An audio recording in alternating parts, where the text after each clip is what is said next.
Well, good morning. Welcome to Wednesday morning's thought for today. This week we've been looking at the story of how Herod had John the Baptist killed because he made a rash promise in the heat of a moment that he should never have made. We're looking at the topic of sin, and we're dealing a lot with sin this week. And because there is sin in each of our lives that needs to be dealt with, we can't put our head in the sand like the ostrich is meant to do and pretend it's not there. We can't somehow say, oh, well, you know what, someday I'll get round to it. This issue of sin is something which is important because it's important to each one of us. And sin is what keeps us away from the Lord Jesus Christ. Sin is what forms a barrier between him and us. And so it's vitally important that we, wanting to get to know Jesus better, deal with the sin. And we can't deal with it in ourselves, but we need to recognize it and then bring it to him and ask him for forgiveness.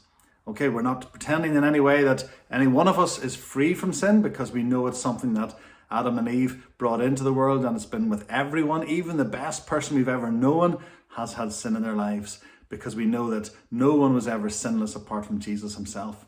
And so I'm talking about something which affects all of us. Let's not pretend it doesn't affect all of us. It affects every single one of us, you and me, and we each need to allow Jesus to deal with it.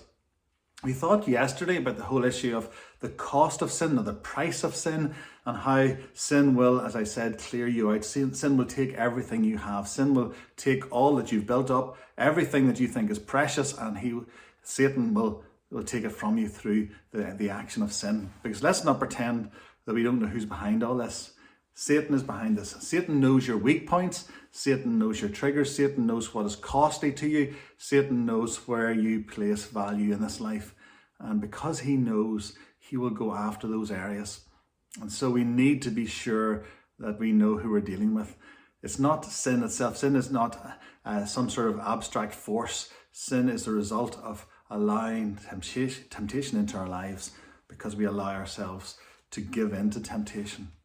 So we're looking yesterday at the cost or the price of sin. But there's also an aspect of sin which is very subtle, and it pops up really in this reading that we read yesterday and today.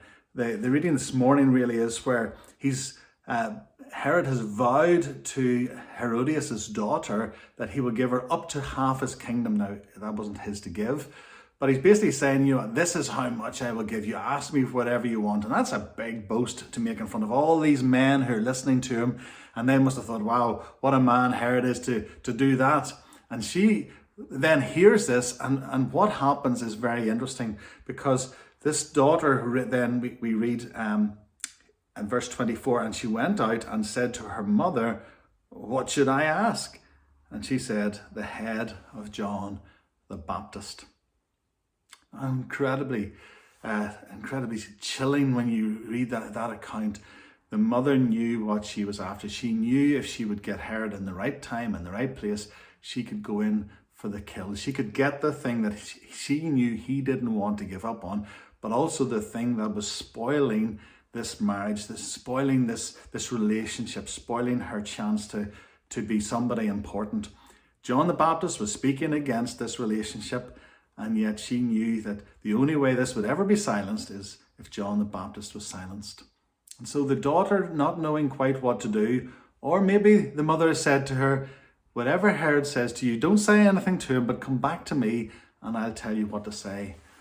I'm certain that there was something going on in the background here, that Herodias knew what she was up to. The daughter didn't ask for the obvious. The daughter could have said, oh, okay, thank you. I'll take half your kingdom then. That would have been an obvious answer. Wow, thank you. There could have been a bargain. She could say, well, I'll take just over half or whatever, or I'll take it in the form of jewels, or I'll take it in the form of gold. She could have just asked for the obvious, because the obvious was, I'll give you up to half my kingdom. Wow. But she didn't do anything about it. She decided that she would go back to her mother, most likely because her mother had primed her to come back afterwards. And the thing about sin is, sin will not necessarily ask for the obvious. Sin will ask for something that doesn't seem terribly bad, doesn't seem very obvious, doesn't seem to be a threat in any way. And so we give in to sin because we think, well, it's just a little white lie, or well, it's not going to cost me that much, or nobody's going to know about it. It's not going to hurt anybody. Nobody's getting harmed if I do this. Because that's the way sin gets in. It asks for something that doesn't seem to be the obvious.